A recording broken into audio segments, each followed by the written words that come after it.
Here. And Chair Becker. Present. Thank you.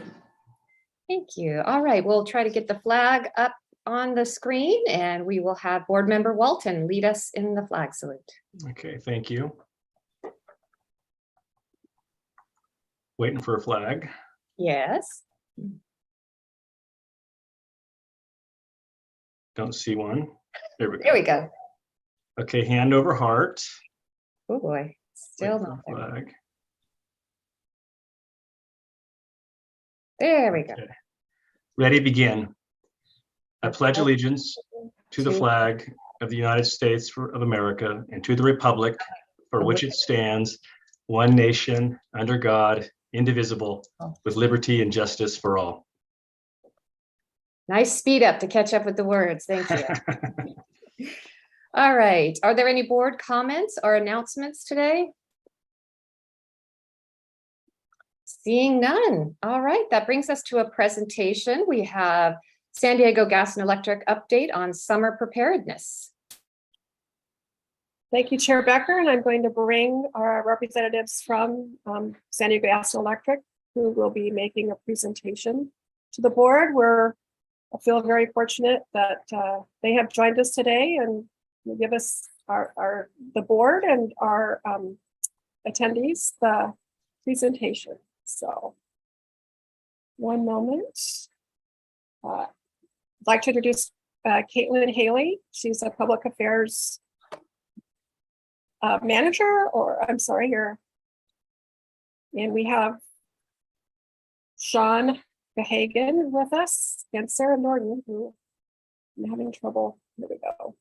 Promoting. Here we go. Thank you. And is it all right if I share my screen? It doesn't look like I have that ability at this point. Oh, here it is. Here we go.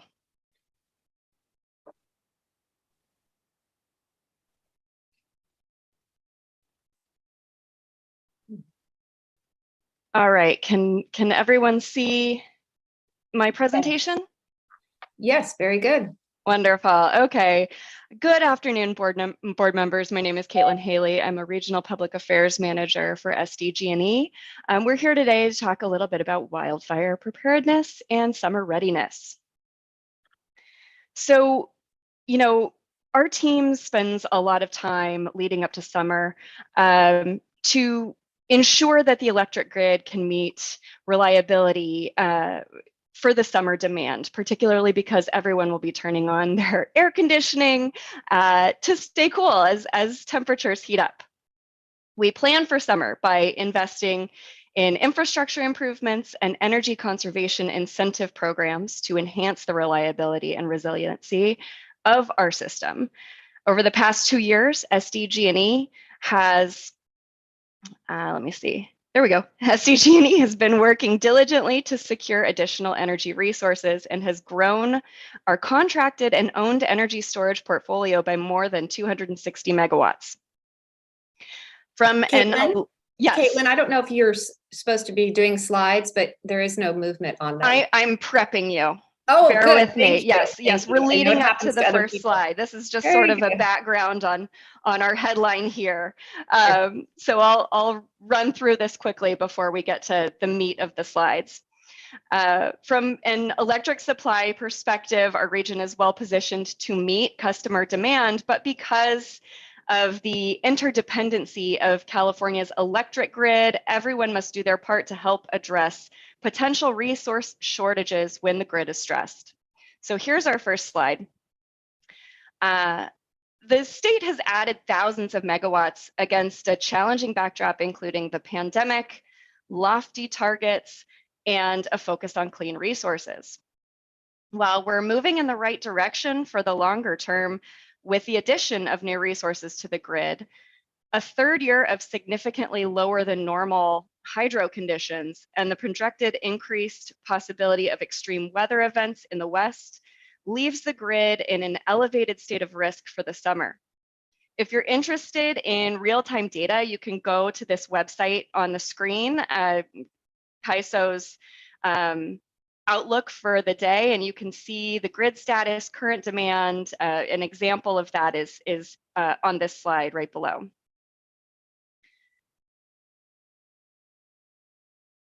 SDG&E is working to help ensure that customers avoid higher than anticipated energy bills this summer.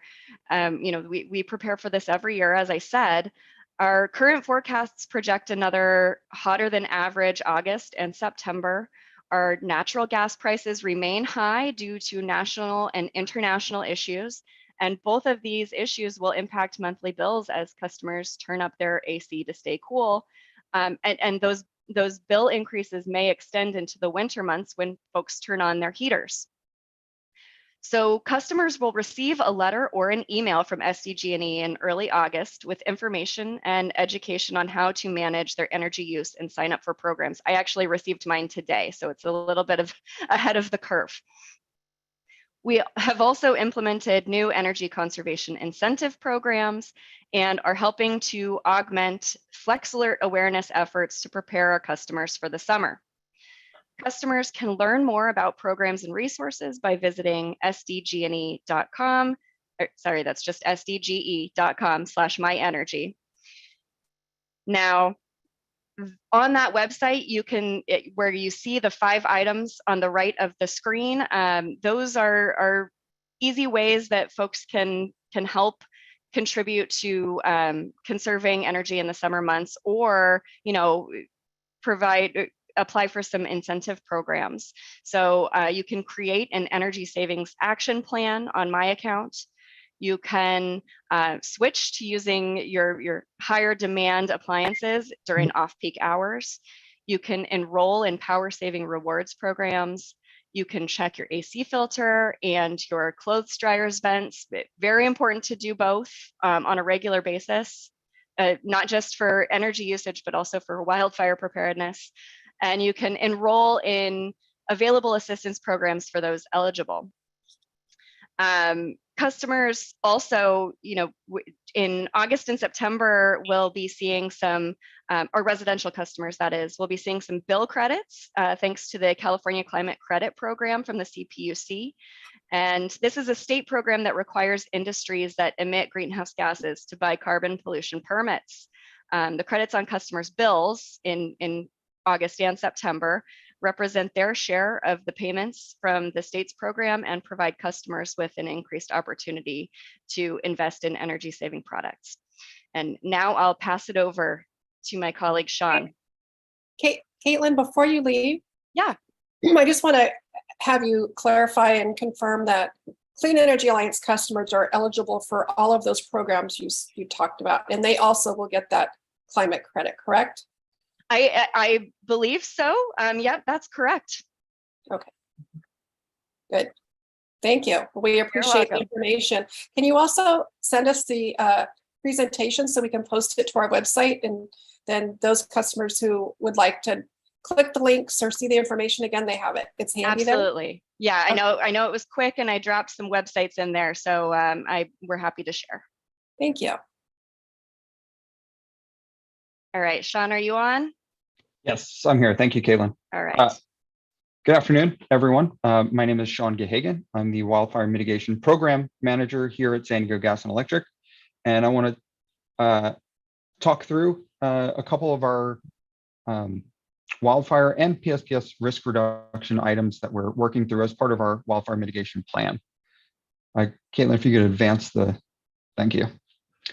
So everything we do in our wildfire mitigation plan is centered around risk reduction, and that risk reduction can come in the form of wildfire risk reduction, meaning reducing the number of ignitions that our equipment and infrastructure could cause, and also minimizing and reducing the impacts of PSPS to our customers.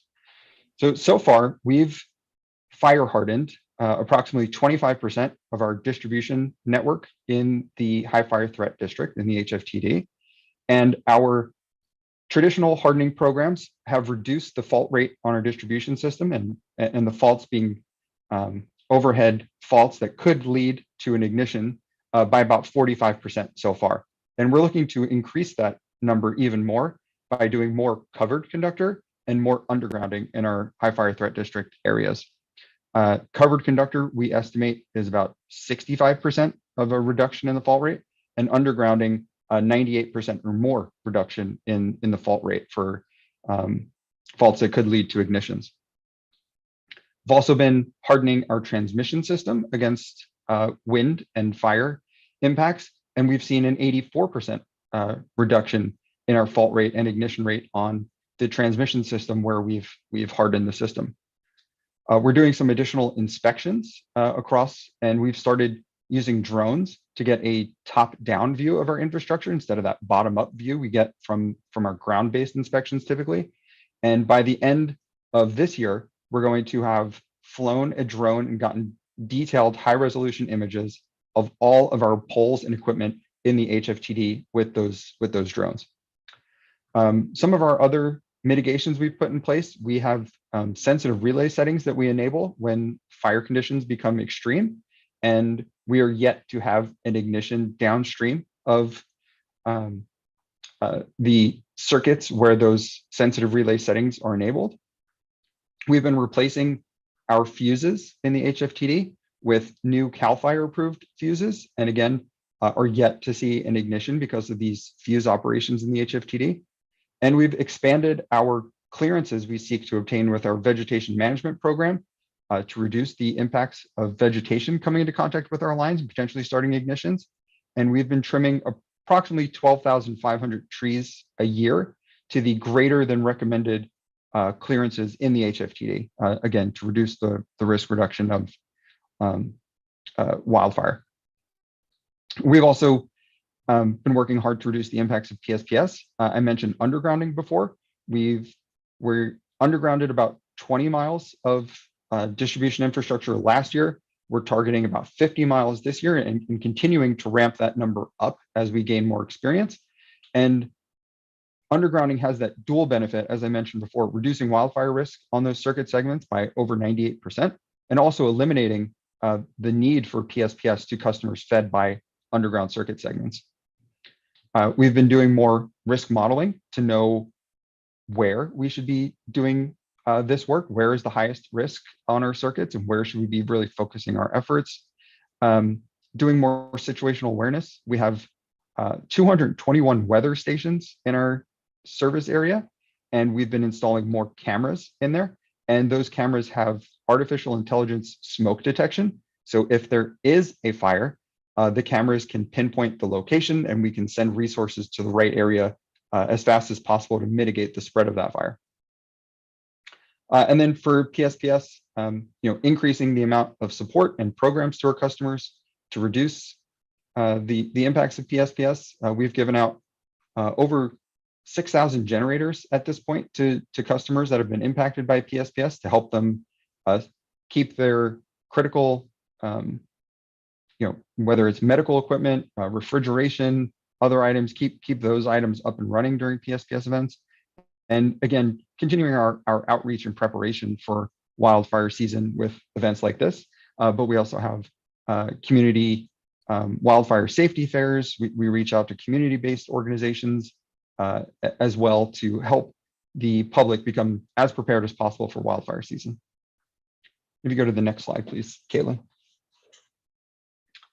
Yeah, so back to the public awareness and communications, before an event, before PSPS events even happen, we're constantly communicating to the public. We have our PSPS section of our website. We do online ads, again, the wildfire safety fairs, events with community-based organizations, and working to get the message out there about PSPS events. Typically, we will be aware of a PSPS event somewhere around 72 hours before it begins. So that's really where the communication will pick up. So that's the during event. Again, we're using additional tools like Nextdoor, the media, to get the message out that an event is coming, as well as having our own PSPS app, as well as the website, which we'll get into in the next slide. Roadside signage to make sure people are as aware as possible and get all the information they need to make their way through a PSPS event. You can head to the next slide, Caitlin. And as I was talking about with the PSPS website, we've made some enhancements to our website. Now, when you go to the PSPS website, you'll get the information not just on the customers that are currently affected and the communities that are currently affected by PSPS events, but what areas, communities, and circuits could potentially be impacted should the weather continue in the trend it's been continuing in. We've also added our resources for our customers here. So we'll give the hours and the addresses, locations of our community resource centers where customers can go to charge up their phones, get some cold water, get access to the internet, maybe if they've lost it at their home, as well as our expanded resources for customers with access and functional needs or AFN customers. We've partnered with 211 San Diego, and they can contact them directly to get additional services for our AFN customers, and also stay up to date with alerts from SDG&E to get the most up-to-date information right away and be notified instead of having to come back and check repeatedly. So moving forward in 2022, again, continue to enhance, make it better, redoing basically the infrastructure behind our website. So it's running on the cloud.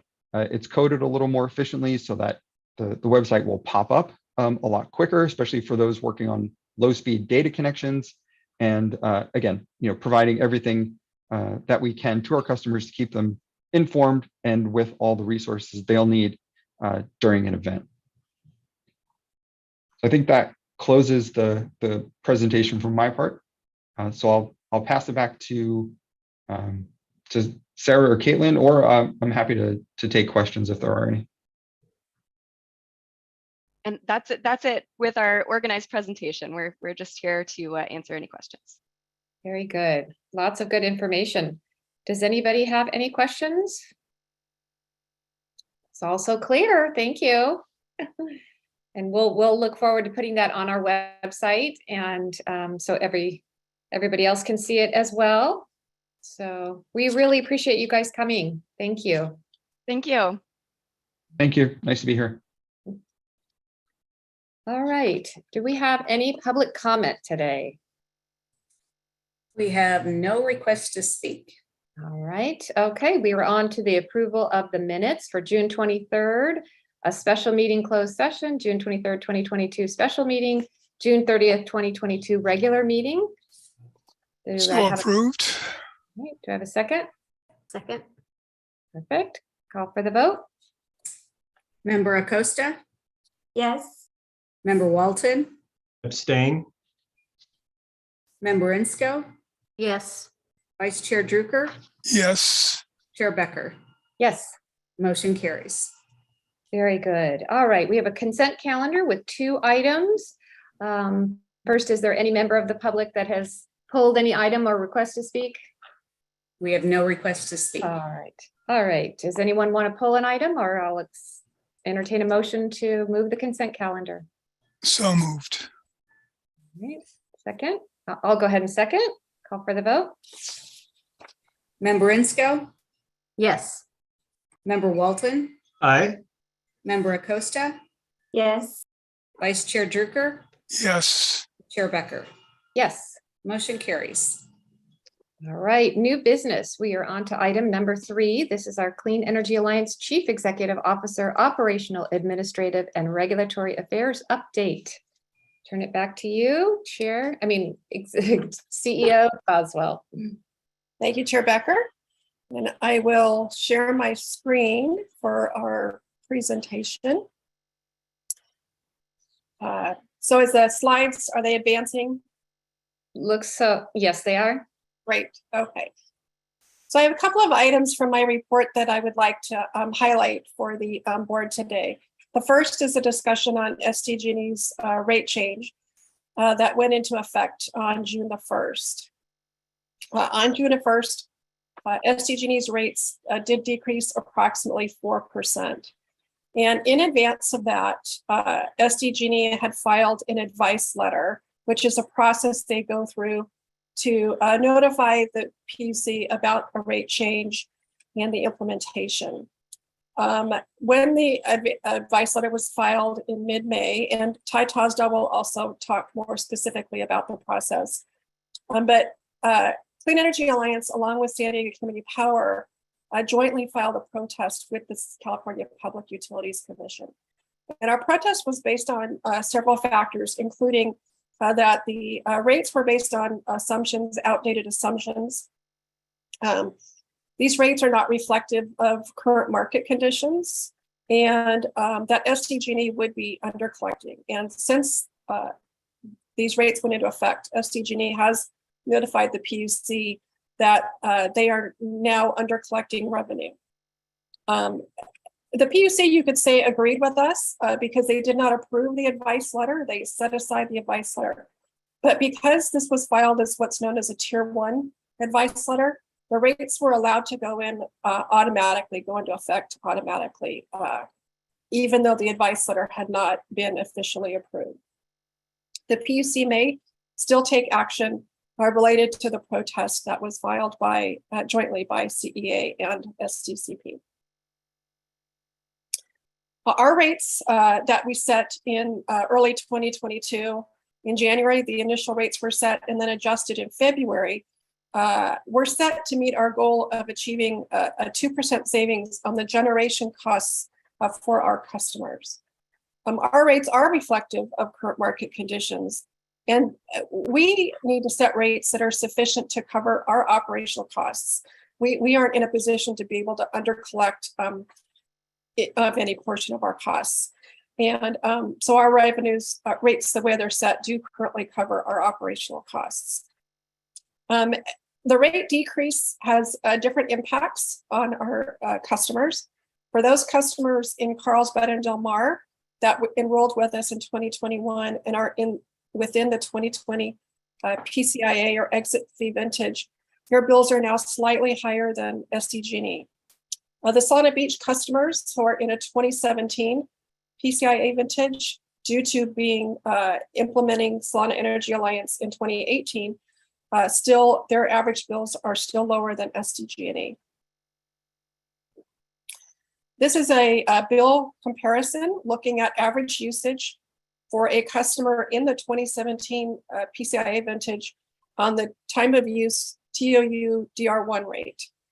And based on rates that were effective June 1st, the total bill comparison, this first column is SDG&E's base rate, they're 31% renewable energy.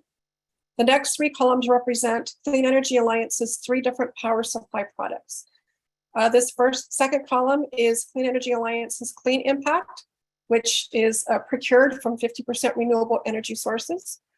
And you can see for customers in this vintage, they're saving about $5.83 on average per month.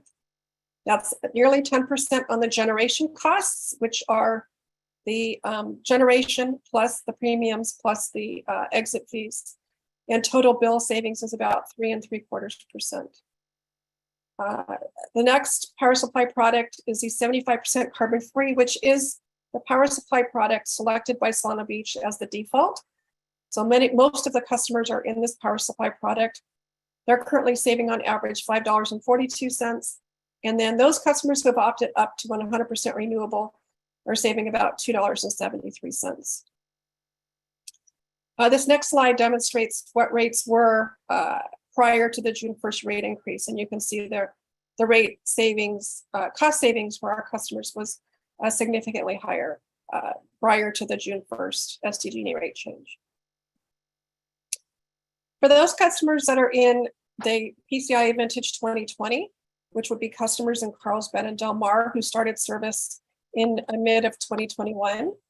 For those in our 50% renewable, the total cost on average is about $1.03 higher with Clean Energy Alliance, or 1.71% premium. For the 75% carbon free, it's about $1.44. And for those enrolled in our 100% renewable, it's $4.13. And it is notable to be aware that we don't show it here, but SDG&E's 100% renewable product, if a customer was able to enroll in it, their monthly premium is over $100 per month. So customers are paying $100 more per month to be in their 100% renewable power supply. And SDG&E is pursuing the authorization to eliminate that as an option for customers. This slide shows where rates were, where the comparison was prior to the rate change. And you can see that we were achieving a 2.3% savings on generation costs for our 50% renewable and 1.68% savings.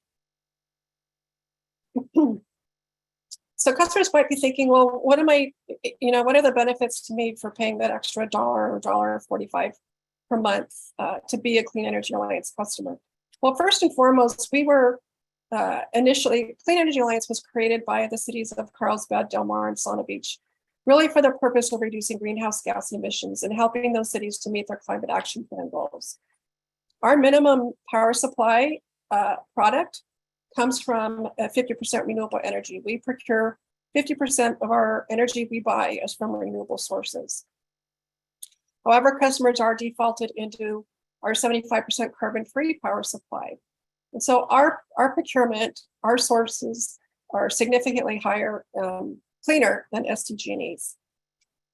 We also do have a 100% renewable energy product available, and its costs on average about $3 more per month for customers. So it's very cost effective for customers to have us procure their energy from 100% renewable sources.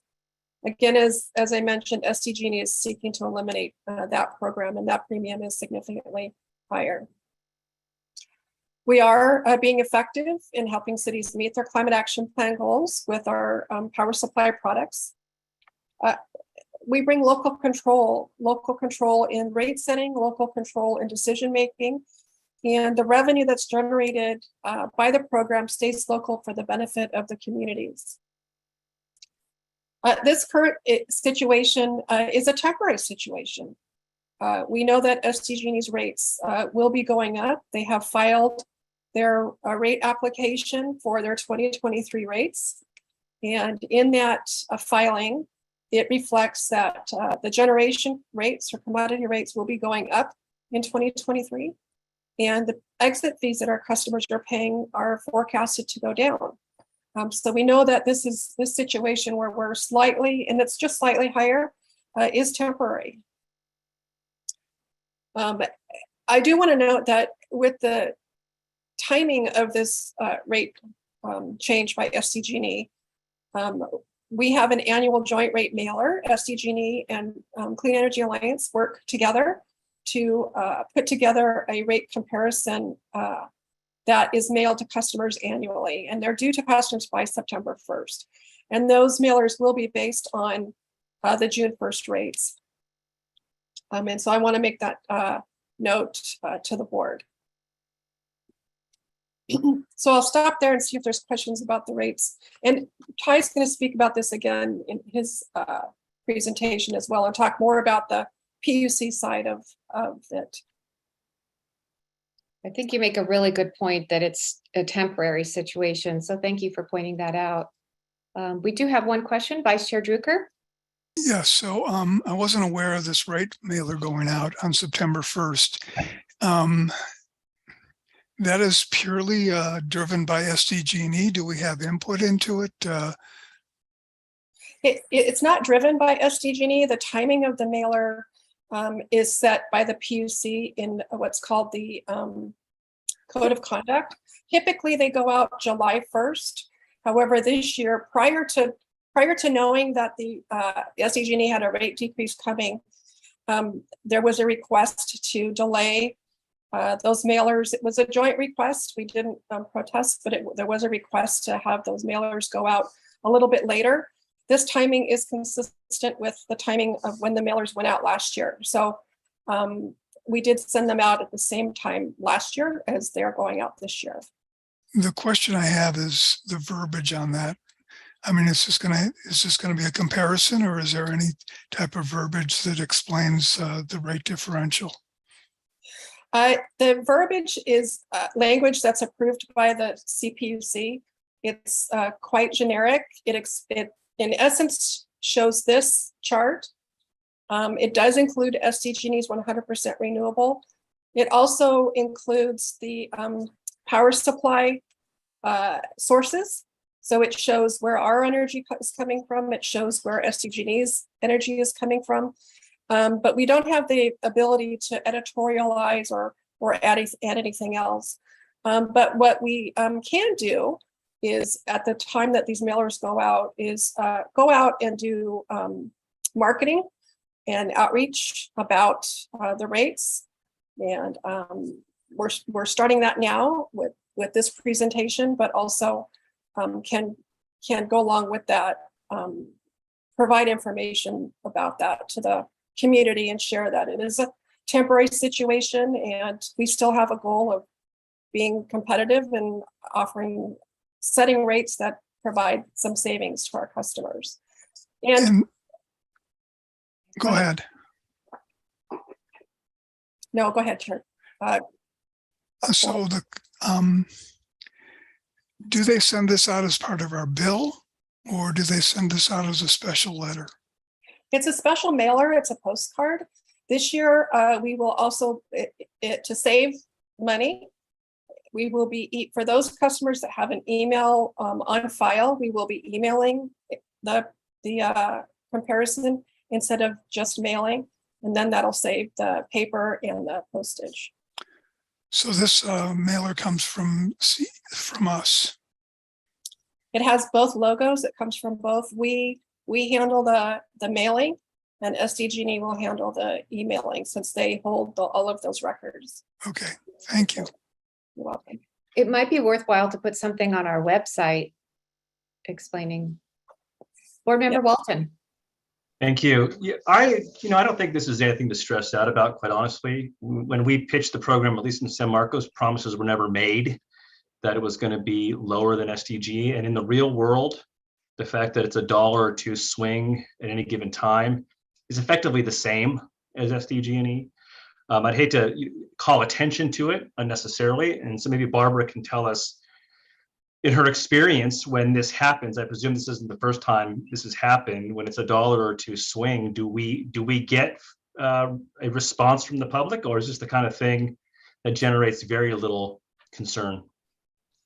Well, we can actually speak from experience, because as Chair Becker might recall, in calendar year 2021, at the beginning of the year, SDG&E had a rate decrease, but at the same time, exit fees that their customers paid went up significantly. And that resulted in those customers paying on average $5 a month more than SDG&E. We did not see a significant opt-out or customers leaving, but we also didn't have the mailers. We are required to prepare these joint rate comparisons and keep them updated on our websites. And so was posted to their website, but customers it wasn't brought to the forefront in terms of a mailer going to the customers. But we did not see, a large outpouring of concern or opt-outs, increase in opt-outs from that. And they were higher when Clean Energy Alliance, when they transferred over to Clean Energy Alliance. And now you can see they have a greater savings than the other customers. But typically you don't see a whole lot. Customers don't spend a lot of time thinking about the comparison. They might see their bill, and 1 month to the next it's higher than the other, and they do call our call center to question, why is my bill higher this month than last month? And it's typically around usage, which, as the SDG&E folks were just talking about, but we don't get a lot of discussion about comparisons to SDG&E. I think people understand that as the utility prices fluctuate, and I think you make the point that it's temporary because that occasion was temporary, right? And in another swing, we were lower for a while. Now it looks like we'll be a little more expensive for a while. But I don't think we should unnecessarily concern ourselves with it and highlight it. If the rates are going to be presented to the public, they're going to be in the mailer, right? And the public can examine them if they like, right? Really good point. Board Member Insco. Just a quick comment or thought. I know our call center folks will likely be prepared to answer any questions for those few who may call in. And of course, they can highlight the fact that it is temporary and so on. And just thought I'd throw that out there. Make sure they're Yeah, prepared. that's a very good point. Our call center representatives are very good about explaining, the bills and the benefits, and we make sure that they have the answers to questions that the customers may have. So. Great. Okay. The next topic, just to provide an update on, is with regards to our expansion. We're really very excited. We're now less than a year away from providing service to the communities of Escondido and San Marcos. We will begin those enrollments in April of next year, 2023. And all of the green lines there are activities that have completed. And most recently, we received our resource adequacy requirements from the Public Utilities Commission and have begun procurement of our resource adequacy needs, as well as our conventional energy to serve those customers. At our meeting coming up in August, the Community Advisory Committee discussion will be focused around marketing and outreach and the strategy to reach out to those customers and start putting together a plan for the outreach. You may recall that the cities of Oceanside, Vista, and San Clemente had been all three considering joining Clean Energy Alliance, and we would be looking at serving those customers in 2024. Over the last several months, Oceanside and Vista have taken the steps necessary to join CEA, and this board at the next item will be considering taking their action to approve those cities joining. The city of San Clemente at their July 19th council meeting voted to table consideration of joining. So they didn't say no, but they tabled it for now. And so that may come up again in the future, but for now we are moving forward with the cities of Oceanside and Vista.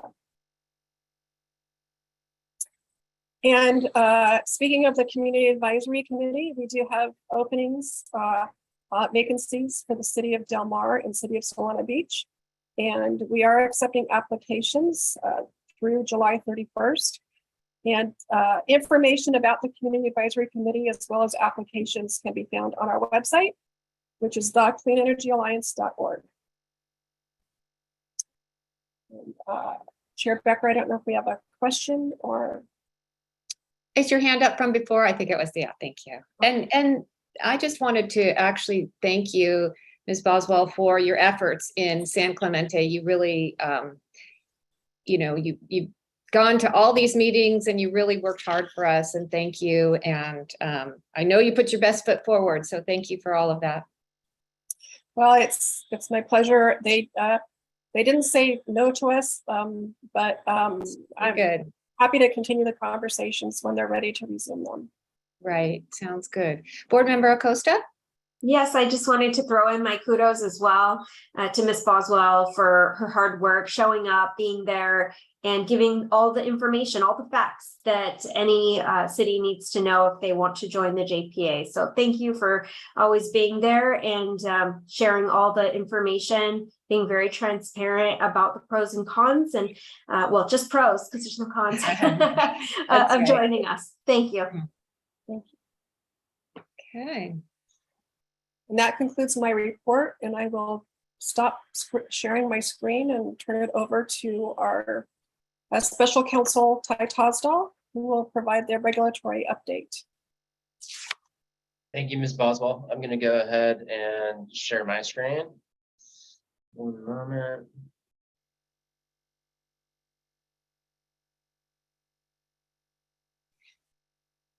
Can you all see that? Yes. Okay, great. Wanted to spend a little bit of time providing the regulatory background and perspective on SDG&E's rate decrease. And then I wanted to connect that as well to the broader context of SDG&E's rate trends in a couple of different proceedings and actions that are going on. And then Finally, just wanted to go over some pretty substantial energy legislation that was passed recently, AB 205. So I'll chat about that at the end. So to follow up on Ms. Boswell's presentation regarding the SDG&E rate decrease, there's sort of a long history to this, but the action that SDG&E took to actually get their rate decrease approved was they filed SDG&E advice letter 4004-E. This is in mid-May. This advice letter was a consolidated advice letter, meaning that it was attempting to seek approval for a number of different things at the same time, which I've listed here on the slide. So modifications to revenue requirements, CPP, bond charges, and then the issue that concerns us is this last item, implementing a revised sales forecast. This advice letter was filed as a tier 1 advice letter. I'm going to digress just briefly into some of the procedure here, because I think it will inform the discussion. But there are 3 tiers of advice letters. Advice letters are implementation filings that the utilities and sometimes the CCAs have to file. And so we frequently, following a decision from the commission or following an order from the commission, utility or CCA program has to file an advice letter, and it's a notification about the action that's going to be taken to implement that decision. And so that's exactly what occurred here. There are 3 tiers. This advice letter was filed as the lowest tier, tier 1. You can think about the different tiers of advice letter as an inverted pyramid here, with the top tiers getting the most scrutiny from the commission. The tier 3, tier 2, less scrutiny, and then tier 1, which is the category of our advice letter here, or SDG&E's advice letter here, tier 1. What that means is it's effective pending disposition by the commission, so that it can be effective on the day it's filed. It's appropriate under the rules, appropriate for ministerial and other specified actions. As Ms. Boswell mentioned, we, along with SDCP, filed a protest to this advice letter shortly after it was filed. We pointed out a number of problems with the advice letter. Most importantly, the sales forecast number that was used for the revenue requirement is old and should be updated. And we also pointed out that the tier designation was incorrect, should be tier 2. And then finally, we pointed out that adoption of the advice letter will lead to an under collection, meaning SDG&E is collecting less than it should be, according to its rates. We also reached out to Energy Division a couple of times after our protest was filed to, press our case. The perception was that SDG&E does not appear to have violated any commission decision. And so the Energy Division did review it, but the rates went into effect on June 1st, 2022 over our protest. I did want to share with you, and I'm going to talk for the next couple of slides about the broader context here, but shortly after all of this occurred, we in fact got a notice from SDG&E saying that they're undercollected presently $46 million in their main generating account, their main generation cost account. So our prediction here was accurate. To this rate decrease comes amidst a number of other pending applications that SDG&E has to increase rates. And so the SDG&E currently has a pending ERA forecast. ERA is that acronym stands for Energy Research and Recovery Account, and it's SDG&E's primary generating account, where they account for cost of revenues. And so they are requesting a rate increase next year of about 3.2% for non-care customers, 3.6% for care customers. We're going to get an update on this later. So these rates do not reflect the current market prices that we have now. And they also don't reflect separate increases that are being proposed in SDG&E's general rate case, where they're proposing for 2024 that rates increase 5.6%, and then with larger increases in subsequent years. So the context here is a rising rate environment as far as SDG&E is concerned. And that is probably why, that along with a lot of the pressures economic pressures that we've been seeing in the news lately, is why the legislature has directed that the California State Auditor conduct an audit of SDG&E's rates that were previously approved by the California Public Utilities Commission. So this is an action that was taken at the end of last month by the Joint Legislative Audit Committee. It was a request made by San Diego Assembly members, Tasha Warner-Horvath and Brian Mainshine. The legislators in their announcement made several observations that I wanted to share with you. One, San Diego residents and businesses pay the highest energy prices in the United States at 36.5 cents per kilowatt hour on average. They point out SDG&E currently has over 365,000 customers behind on their bills. And finally, that Sempra recorded over 1.25 billion in profits at the same time. The audit is estimated to take approximately 7 months of staff time, but we've also heard that it's probably going to take longer than a year to issue. So certainly, wanted to talk about this rate decrease a little bit with you all and the regulatory angle.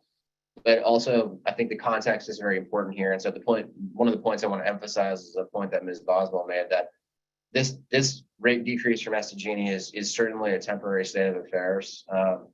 And when these other rate applications are approved, the rates are likely to increase. So let me pause there because I realize that I sort of covered a lot of grounds. I wanted to talk about this bill, but let me pause there on the rate matter so we can take any questions or make any clarifications that are necessary. Yes, Board Member Walton. Yes, thank you, Mr. Tostall. I just have a very basic question. What is the motivation from SDG&E to decrease rates? Fundamentally, what's at work here? If they're under collecting, and as you say, this is temporary anyway, we're in a rate increase environment, why would a utility, any utility, but SDG&E here be asking for a rate decrease? I don't understand that. Yeah, it's difficult for us to understand and as well. So, I appreciate the question. It's difficult for us to understand as well. We're not in those rooms at SDG&E, and so we can't really speak to what their motivations are and sort of what the decision-making process was. All that I can say on to that question is, SDG&E is no doubt aware that this enrollment process is a sticky enrollment process. Meaning, when customers go over, the customers who do opt out, go over to CCA service tend not to opt out. They tend to sort of stay in place at those numbers. And so, that is an observation. Certainly, I think it's relevant to consider here. So they know that just as well as we do. Okay. So I'll just point that out. Okay, thank you. Yeah. Any other questions about SDG&E's rate decrease? And I threw a lot at you, including some procedural pop quizzes. Okay. I don't see anybody's hand. Please stop me if there's any further questions. Lastly, I just wanted to take you briefly through a pretty broad energy legislation that was passed, again, end of last month. Fairly diverse and broad in scope. It creates, Assembly Bill 205 creates reliability programs and a strategic reliability reserve fund that I think is notable for a couple of reasons. One is that it's going to be supported by state funds and not funded through rates, which is a bit of a departure from the types of rate supported programs that we've seen for quite a long time, actually. So these include a distributed electricity backup program and a demand side grid support program. The idea here is to support dispatchable and distributed energy resources to support grid reliability.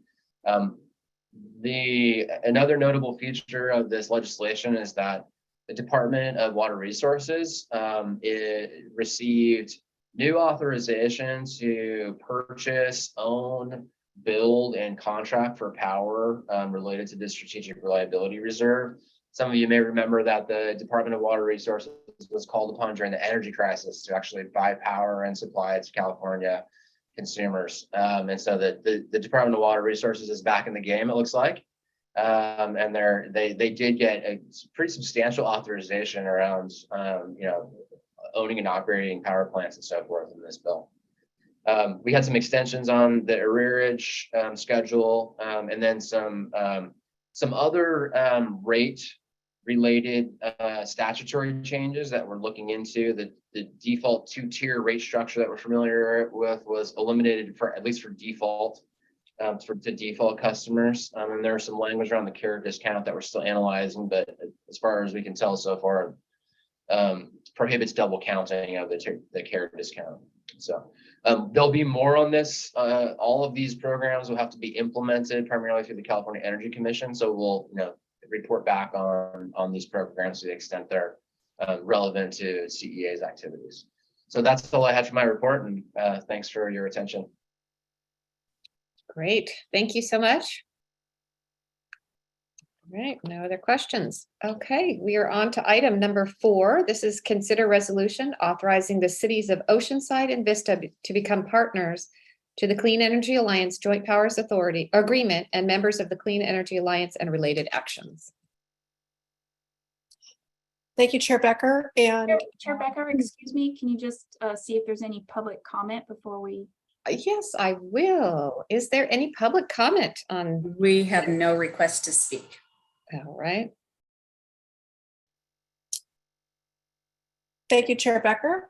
And I do want to bring in, we have our representatives from Pacific Energy Advisors who have been assisting us with the process of evaluating and assessing Oceanside and Vista joining. And so I'm going to bring them in and I'll be making the presentation, but they will be available for questions. So we have Alden Walden and Kirby Dussel, both from Pacific Energy Advisors. They are our technical advisors that work with us on a variety of aspects of our operations, including the evaluation of forecasting and evaluation of impacts of our expansions. And so with that, I will go back to my presentation. So as you mentioned, the board has before them consideration 3 actions. One is to adopt the resolution authorizing the cities of Oceanside and Vista to become parties to the JPA and members of Clean Energy Alliance. It's then to schedule approval of the amendment of the JPA. In addition to the resolution authorizing the cities to join, we also then must also formally amend the JPA that adds them. And that'll be brought forward at the August 25th meeting. And then direct staff to prepare an implementation plan amendment that reflects the service expansion into Oceanside and Vista, and to return to the board at its October 27th, 2022 meeting for approval. And that plan is the plan that's required to be filed with the PUC, notifying the PUC of our expansion. By way of background, Section 2.4 of our Joint Powers Agreement does discuss the requirements related to the addition of members. What's included is adoption of a resolution by CEA board authorizing the membership, and it must be a 2/3 vote of the board. Membership may be denied if the board determines within 60 days after submittal of a feasibility study that the addition would create an undue risk or financial hardship to CEA or to the achievement of the climate action plan goals of the parties. And I'll discuss later on the evaluation of those 2 potential risks. It requires the adoption of a CCA ordinance by the proposed member, approval and execution of the JPA agreement and other necessary agreements by the proposed new members, payment of a membership fee, if any, and then satisfaction of any other conditions established by the CEA board. As part of analyzing the risk associated with joining, assessment report was prepared based on each agency's electric usage and using CEA's actual costs of service. The results reflect that sufficient revenue can be generated with rates that are slightly increased from CEA's current rates, and that savings to customers may be achieved using the adjusted rates based on current assumptions. Focusing now on the City of Oceanside's financial assessment. The first assessment that we looked at used our current rates. So these are rates that we charge to customers. We applied our current rates to the Oceanside customer base to determine the revenue that can be generated. And this is revenue in millions. Since we will be enrolling customers in April of 2024 and 2024, yes. And our fiscal year ends in June, this really represents only 2 months of the fiscal year. So we really want to focus on the first full fiscal year, which would be fiscal year ending June 30, 2025. So using current rates, we calculated what revenue could be generated. We also looked at the forward price of energy to determine what the power supply costs would be for serving those customers. Other costs include our data management costs, the increased costs there, and additional staffing. And the result of deducting those costs from the revenue does show that we do have sufficient revenue to cover those operational costs. But when we then look at what's left in terms of contribution to our minimum 5% operating reserve, we do fall short there. And so that's where we determined that with our current rates, there would not be sufficient revenue generated. However, when we use our adjust those rates by 2.5%, then when we do the same exercise of calculating the revenue that could be generated, deducting the costs, and then the operating 5% operating reserve, there is sufficient revenue remaining to cover all of those costs and provide a slight surplus. Using those rates, the 2.5% increased rates, and putting together the bill comparison, this we looked at to see what's the impact to customers enrolling in Clean Energy Alliance using this higher rate. And you can see that in all cases, using our current assumptions, and we used the 2022 PCI vintage as a proxy. And in recent, the rate proceeding that we recently received from SDG&E, that is a good proxy for us to use. We can see that our savings can be realized. And they will be in each of our entities that are being enrolled in different years will be in a different vintage. And so we'll be subject to variations between the communities that have the different enrollment years.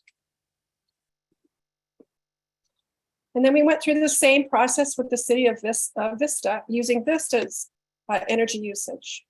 And again, we had the same results with using our current rates, where there were sufficient funds generated to cover operating costs, but we fell short of funding the full 5% operating reserve. In the case of Vista, using the 2.5% increased rates, there was sufficient revenue generated to cover costs in 2024 and 2026, but 2025, because their energy costs are a bit higher, we were slightly below. But when you looked overall over the 3 years, there is sufficient revenue generated. However, when we look at the cost comparison, should we get to that point, and should we at that point, the revenues based on that increase not be sufficient, there is sufficient room to adjust rates and still provide the 2% generation savings that is our goal, and cover costs.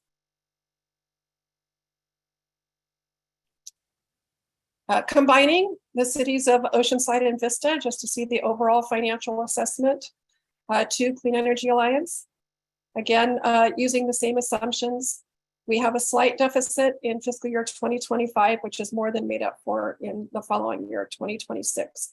And again, we do have that, ability to adjust rates and cover that cost and still provide a savings to customers.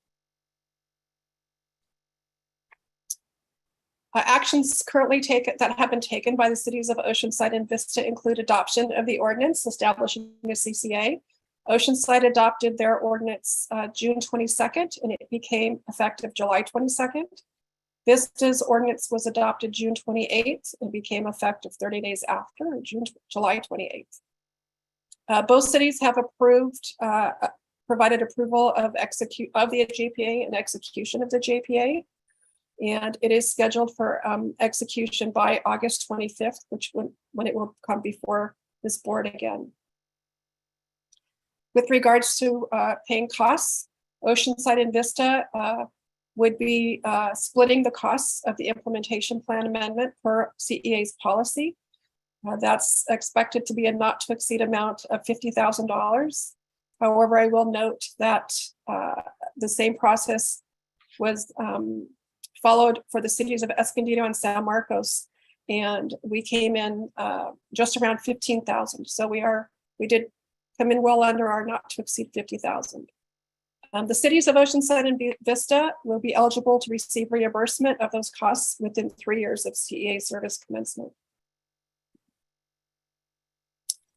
All of the requirements for the cities of Oceanside and Vista to join CEA have been met. Next steps include the members, our current members have been provided written notice of the proposed amendment to the JPA as required. And the current members are to respond and sign the amendment by August 25th, which is when this board will be considering the approval. And we will then also be in the process of preparing the implementation plan and bring that back before the board for consideration October 27th. And then we will be required to file it with the PUC by December 31st in order to be eligible for a calendar year 2024 service commencement. And that does conclude my presentation, and I will stop sharing and make myself available for questions, as is Mr. Walden and Mr. Dussel, who are here from Pacific Energy Advisors. Let's get some hard questions for them. They're very good at their job. All right. Very good. Vice Chair Drucker. Yes, so for fiscal year 25, there's a small deficit. If we were to add in Solana Beach, San Marcos, Escondido, and Del Mar, would that deficit be erased? It could potentially, but we like to look at these independently and see how the finances are independently. And then, of course, the board, when we are assuming we go through the process and the customers are enrolled, when we bring forward our financials and our rates, we no longer are looking at them independently. It is all combined into one group. Thank you.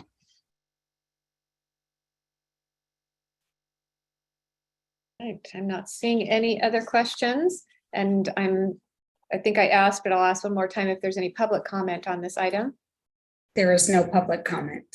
All right, and we do need to have a motion for this. I would move that we approve resolution 2022-004, authorizing the cities of Escondido and Vista to become parties to the Joint Powers Agreement and members of the Clean Energy Alliance. Walton seconds. Very good. Call for the vote. Member Acosta? I just want to clarify the motion. Escondido and Vista authorizing to become members of the alliance. Oceanside. Okay, that's what I heard you say, Escondido. I was like, aren't they already here? Okay. So that clarified. Do you need to say anything to amend your motion? I will just read it again. We approve resolution 2022-04, authorizing the cities of Oceanside and Vista to become parties to the Joint Powers Agreement and members of Clean Energy Alliance. Does item number 2 and 3 need to be part of the motion, Council? Staff is asking for that to be included as well. Yes, Chair Becker. Could we, Okay, then we also include scheduling the approval of the amendment and direct staff to prepare an implementation plan amendment. very good. And we had a second by Board Member Walton. That's correct. I second. Okay, call for the vote. Member Acosta, Yes. Member Walton, Aye. Member Insco, Yes. Vice Chair Drucker, Yes, Chair Becker. Yes. Motion carries. And can you remind me when the board members of Oceanside and Vista will actually be on our board attending? Yes, Chair Becker, assuming that on August the 25th, we have received all of the signed amendments from our member agencies, and we've received the signed JPA agreement from Oceanside and Vista, and the board then approves that amendment at that meeting, then at that point, Oceanside and Vista's representatives can be seated as part of the board. All right, and we'll swear them in at the meeting. I'll look at our council Mitchell and make sure that I have some capsulize that properly. That's correct. And to answer Chair Becker's question, yes, they would be, the proposal from staff would be to, if all that stuff occurs, to have them sworn in as the first item of business so that they could participate in the rest of the meeting in August. Very exciting. Thank you. All right. Any other board member requests for future agenda items? Oh, I just did want to, I want to thank Mr. Dussel and Mr. Walden for coming. Thank you so much. We appreciate you, all that hard work. We know a lot went into that. So thank you so much. Okay. Yeah, thank you. So, okay, we are adjourned. Our next meeting is August 25th, 2022. We'll meet virtually again at 2 p.m. and I will pick another city to do the flag salute. So ready. All right. Thank you, guys. Thank you all. Bye, Bye, everybody. Bye, Thanks. everyone. Bye. Have a great Bye. weekend. Thank you.